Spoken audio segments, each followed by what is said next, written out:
Hello everyone, and welcome to Board State.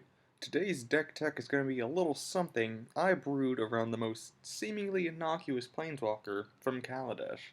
This is Modern Dovin Prison. Now, as the name implies, this deck runs our little blue-white planeswalker friend from Kaladesh, 3 of them to be precise, as well as 2 copies of Narset Transcendent to keep our mid-game plays strong.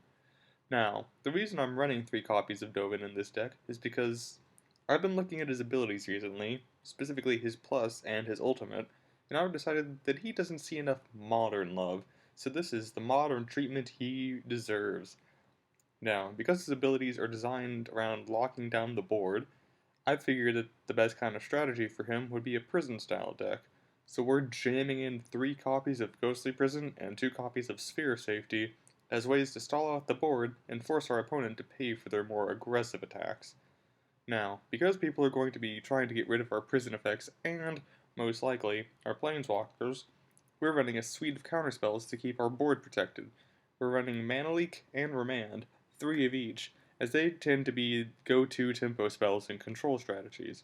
Granted, some of the opponent's creatures will probably end up landing, so we do have removal spells in a playset of Path to Exile and 2 copies of Detention Sphere to get rid of the more upsetting non-creatures our opponents land.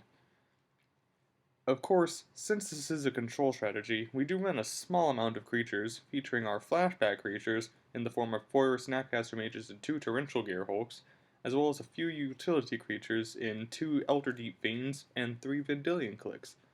Lastly, we have our control power plays in 2 Supreme Verdicts and a single copy of Sphinx's Revelation. Following our pile of spells and creatures, we have our mana base. Starting off, we do only have a playset of Flooded Strands as our fetch lands, but following those, we have 3 Hallowed Fountains and 3 Prairie Streams as our fetchable duels. In terms of utility lands, we run 3 Celestial Colonnades and 3 Ghost Quarters to shut off our opponent's duels and charm pieces, and have a solid late game finisher in our Colonnade. And, of course, we have our basics that are comprised of 5 islands and 3 plains. And that's the deck, folks. Thank you all so much for watching. Feel free to hit that subscribe button to keep up with all of our future videos. Don't forget to keep an eye on the board state.